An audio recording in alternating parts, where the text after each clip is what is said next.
We're live. Great to be back after a little break, and we thought we would open up with a bang today Okay, sounds good to me. and do one of our favorite topics, which is the 48 Laws of Power. Correct. Law 13.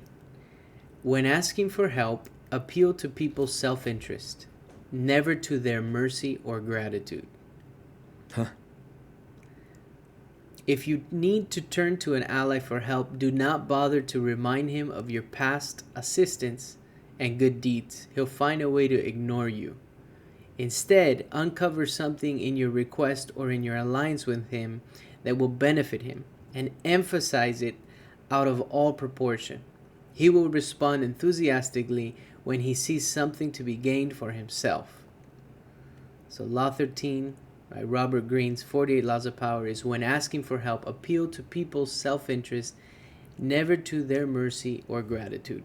What do you have to say about it? He's right on the money. I've lived it, made that mistake. You know, some people might say, no, if somebody owes you a favor, this and that, but I've lived it. I lost out on a really good deal many moons ago. The person that brought me the deal had an opportunity to take it to a couple other people, okay? And we spoke about it. We kind of settled it. It was kind of like a done deal. And on their way out, I just said, and by the way, remember, you owe me one. What a mistake. How long ago was this? 25 years ago. 24 years ago. And I can see you still feel the pain. I feel the pain because it was a great investment. It was a property, 8 units, separate, large lot. It would have been worth an arm and a leg. And I think that destroyed the... And by the way, I made that mistake 20-something years ago. I didn't know about the laws of power. I didn't know that mistake had been made. I went on with my life and not worried about it. But when I started reading Robert Greene and his 48 Laws of Power, that deal came to mind. Because he's right on the money. You're being naive. My humble opinion. You're being naive if you think that you're going to appeal to their self-justice and gratitude because you've done something good versus their benefit. Right. What do they have to gain? That is the first thing that everybody's going to look at. What's in it for me? He also talks about it quite a bit in another book that's extremely famous that's called The Laws of Human Nature. He brings that up too. And a lot of this stuff, he's right on the money. I mean, he's just brilliant. Well, I remember in the book, and that's a powerful situation that you encountered, and now looking back, you say, hey, I shouldn't have tried to cash in on the favor. I should have, right? You're thinking you should have gone another angle. That wasn't needed. I think that killed it. Yeah.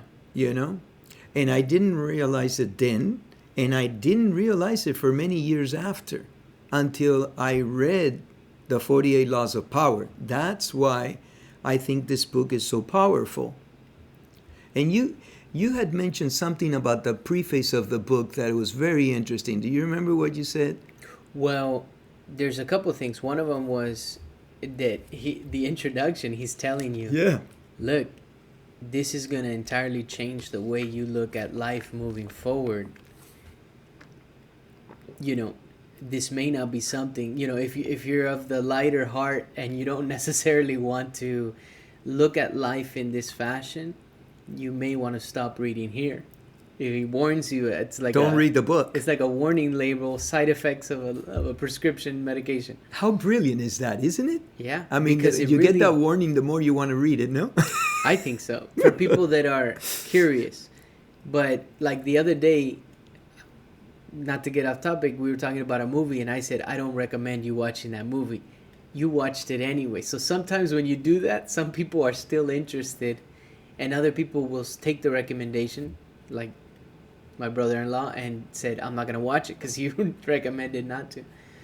But he opens with that. The other thing is, which this is about purely about power, and Robert Greene put it up the other day on his Instagram. It was an interview of 50 Cent because they also wrote a book together. Right. And 50 Cent was talking about the laws of power.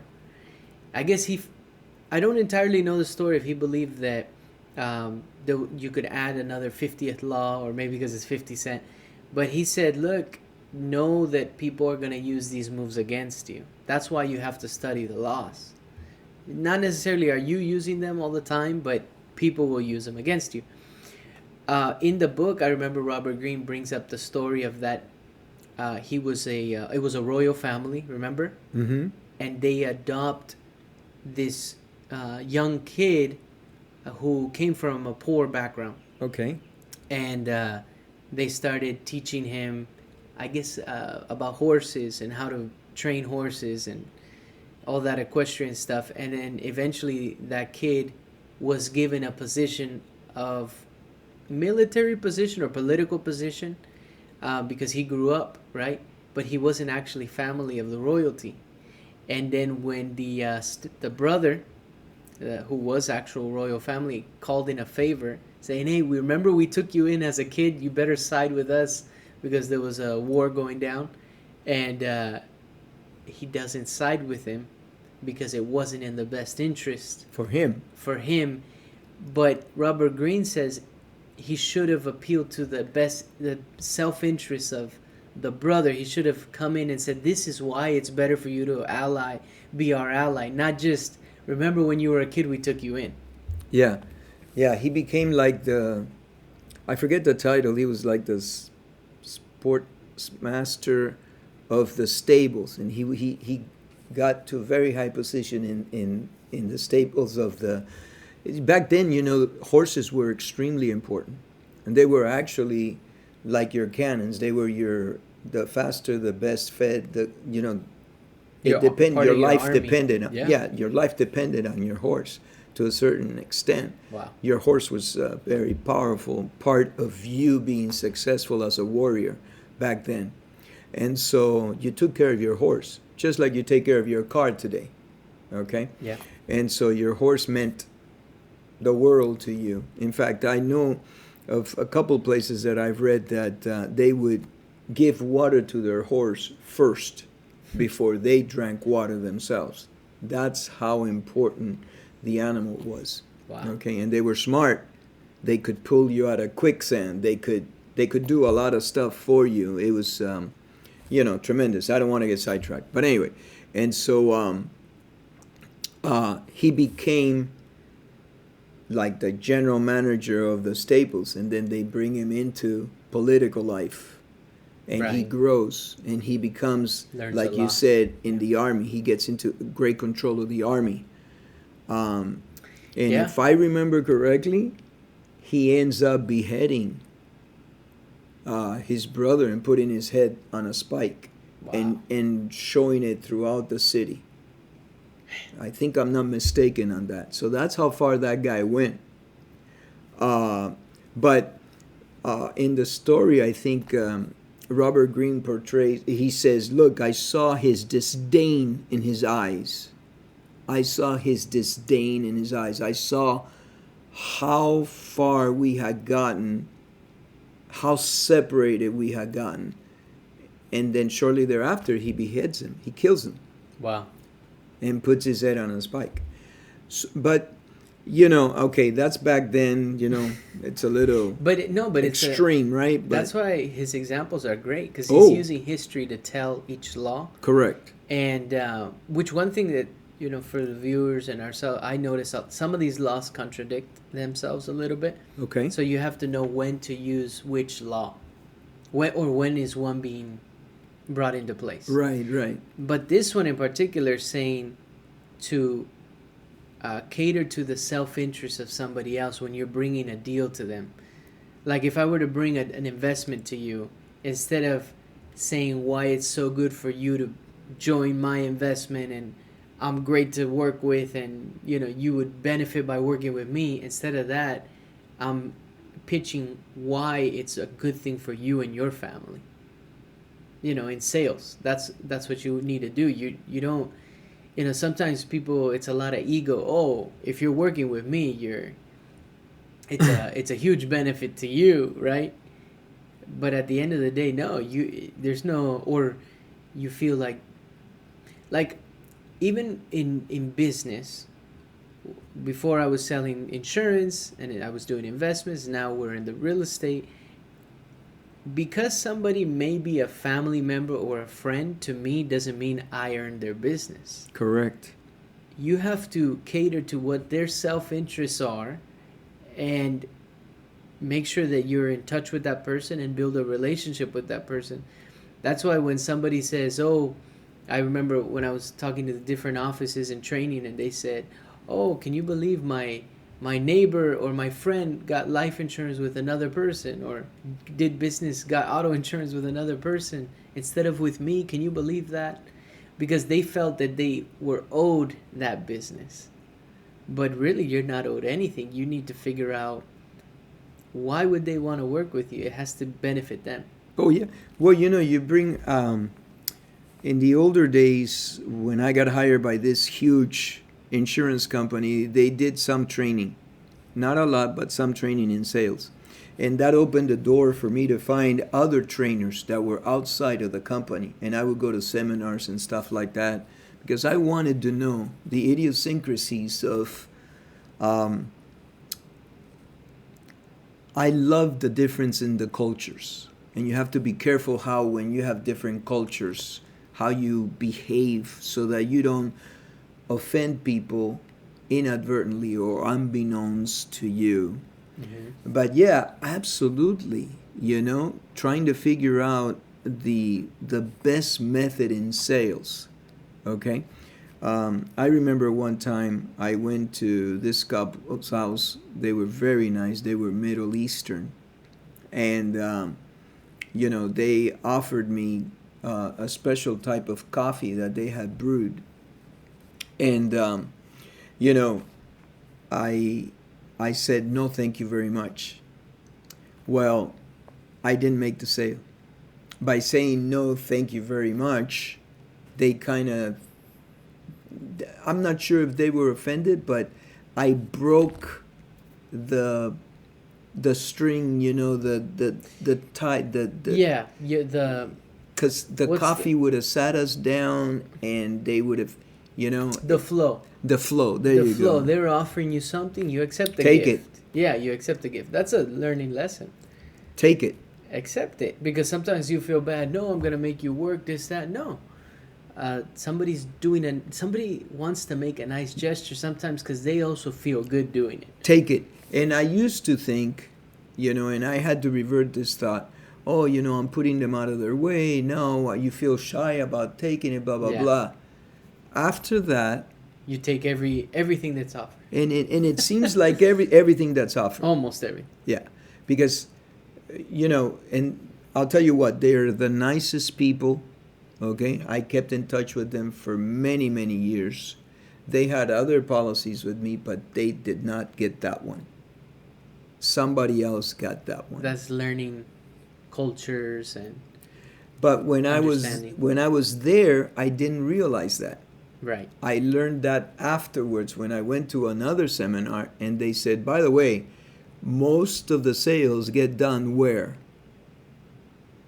On Dinner the kitchen. Table. There you go.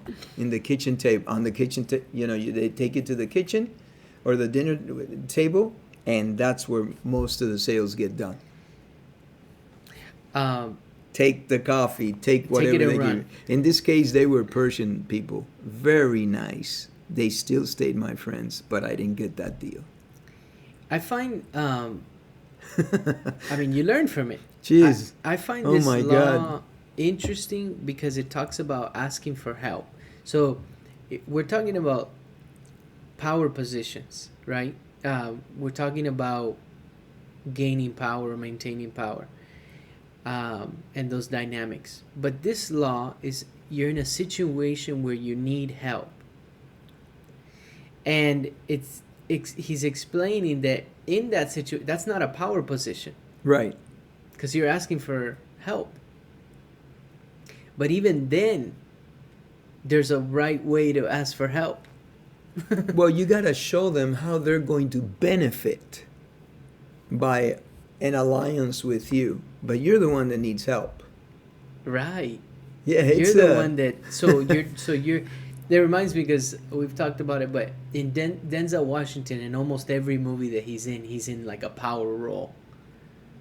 But even when he's in a position like Bone Collector, which we love that movie with Angelina Jolie and Denzel Washington, even when he's in a bed, he's playing somebody who was hurt, right, and he's paralyzed. Yeah. I think from the waist down. He's No, still from the neck oh down. from the neck down. Yeah, he's a quadriplegic. He's so even then he still has like a power role Because of his mind. psychologically. Yeah, his mind was powerful, and so. So even when you need help, the way he asks for help, he's still in command. It's interesting. So Denzel he's a great actor. Oh yeah, We he's don't- got it. Well, that's a great movie. But yeah, when you're asking for help, don't come in as like you owe me, No. because you're coming in like I'm the one in the power role, but instead, No, and you come in like you're collecting on a debt. yeah, That's unpleasant sometimes. You're calling your marker. That's unpleasant.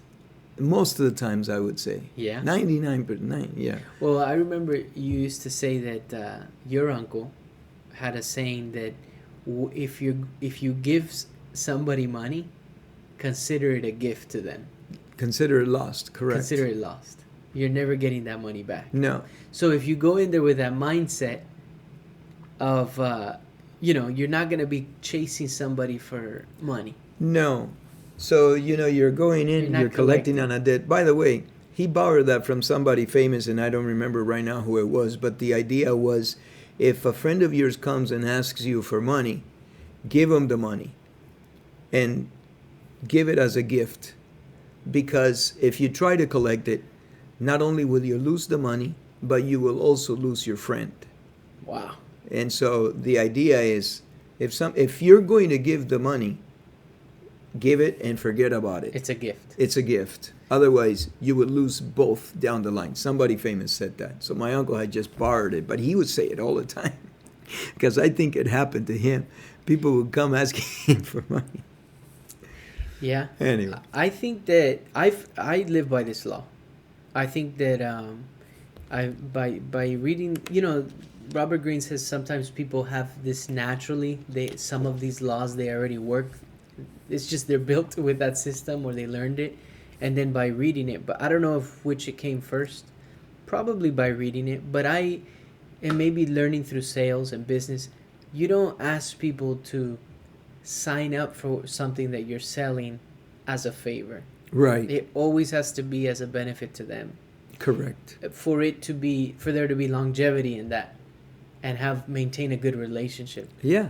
I'm trying to think of any situations where maybe I asked somebody, and it came back and bit me because I was trying to use the relationship that I had in calling in a favor or something like that. Every time. Look, and I say this every now and then, but every time I do a favor, I have to repay that favor back and then some. It's not an even thing. I have to do 4, 5, 6 things in order to equate. Well, that reminds me of your philosophical painter that you said, would you offer him water? And what did he tell you? Yeah, no, I have my own water. Thank you very much. However, I wouldn't take it even if I didn't. And I said, why not? And he goes, because I've always had to put back a bunch of favors in. Well, what he said is that water will cost me a lot more. A lot more. Than just what the water is. Yeah. It's going to come back and cost me. He's smart. Yeah. I'm sure that some people would say, hey, I gave you water. Why don't you paint that extra wall for me? You know? Yeah. Hey, he's smart.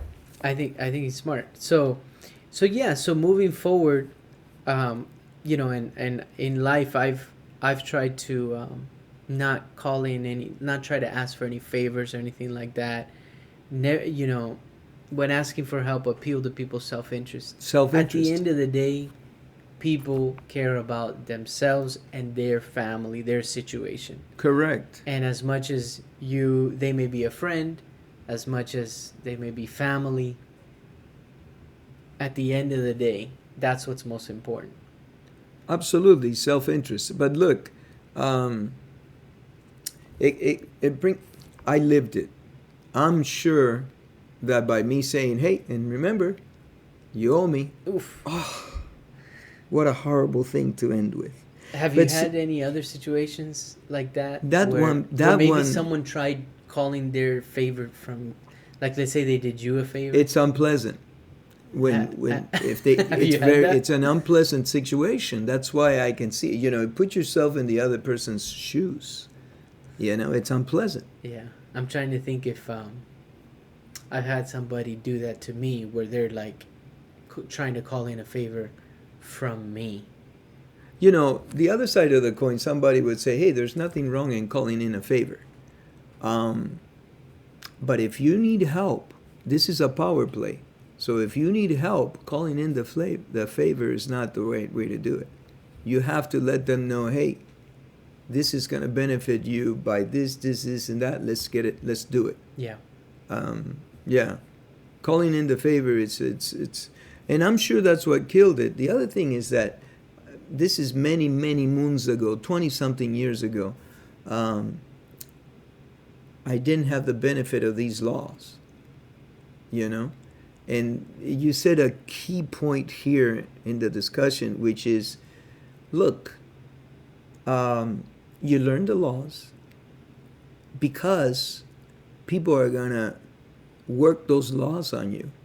Yeah. And then if you are aware of the laws, you can probably see, maneuver better. the maneuver or the hit coming. And if you see it coming, you can duck, Yeah.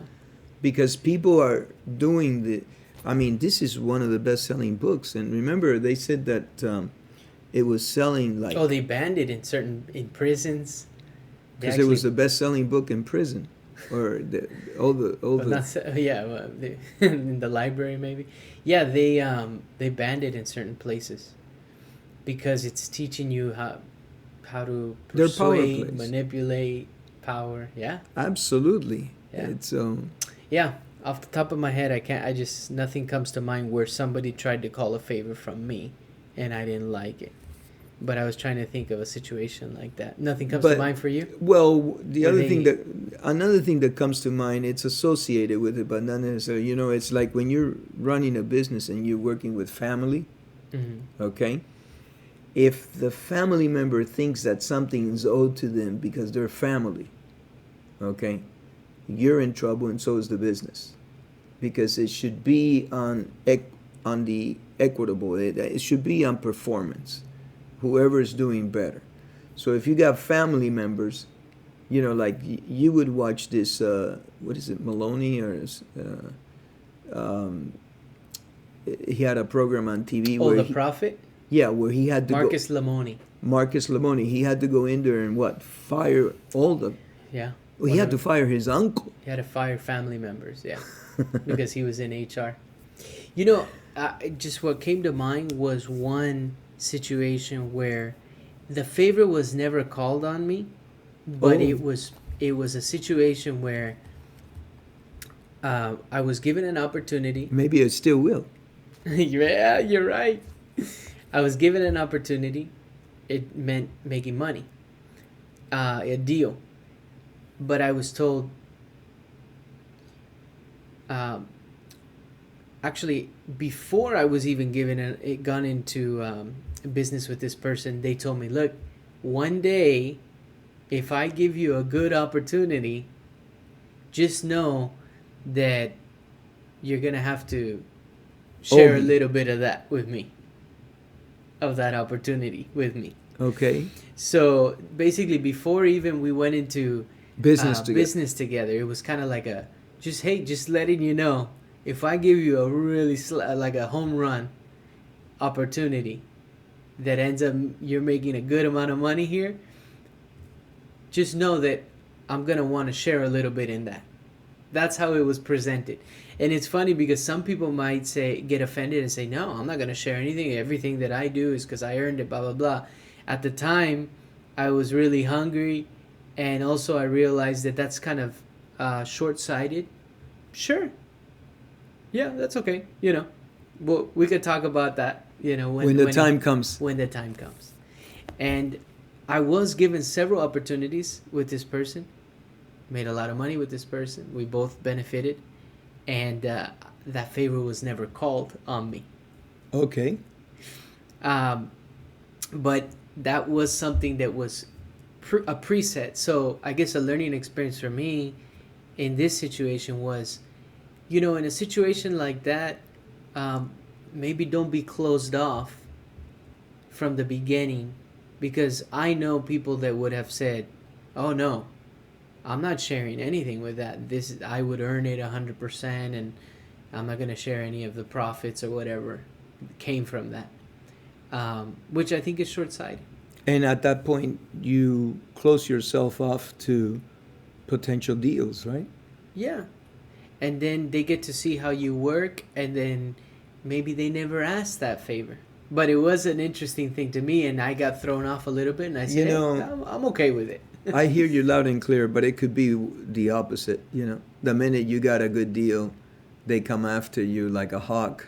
That's got to be unpleasant. Yeah. But then you address things as they come along. I know a lot of people that have done well in life, and they address things as things come along. Yeah, you can't be worried. Yeah, you did the right thing. It worked out in that situation. Yeah. But anything else you want to throw in? Well, I whatever person you're talking about that I'm not sure who that person is, that favor was never called upon you. That shows a lot about that person. Because what I'm thinking is that potentially that person started seeing how you worked, how hard you worked, how much of your energy and everything else you put into each and every one of those deals. And so maybe that particular person said, hey, it's not even worth it. I'm on a pass. There's been some, I agree with you on that. And there's been some situations where I also don't bother bringing something up that maybe, even though let's say it would have been some money owed to me or whatever in a situation, I don't even bother bringing it. It's like almost not even, because overall the relationship's more important, and overall we're still making money and doing things, and doing well. Right. And so why even bring up something? It almost ruins what you were talking about earlier, the flow. Yeah. Why even bother with something so nitpicky, something maybe small, petty? Just let sometimes things do pan out and just fix themselves. Yeah, well, even though you're young, you've been exposed to the business world for many years now. I learned the hard way, because I can look back. I have made so many mistakes. It's not even funny. Yeah. So many mistakes I have made.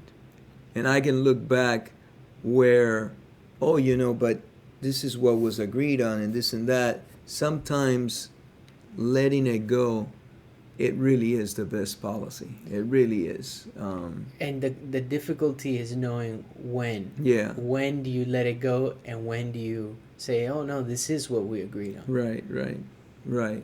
It's experience. You get exposed to it. That's why I'm a big proponent of pulling the trigger. Like I say, you have a thought, you have an idea, you want to develop a business, you want to get into this or whatever, jump in. Yeah. Just jump in. Yeah. And see what happens. Because if you don't, you potentially will always have that regret that you could have, but you didn't, all that stuff. But we got sidetracked from or at least I did. The Law 13.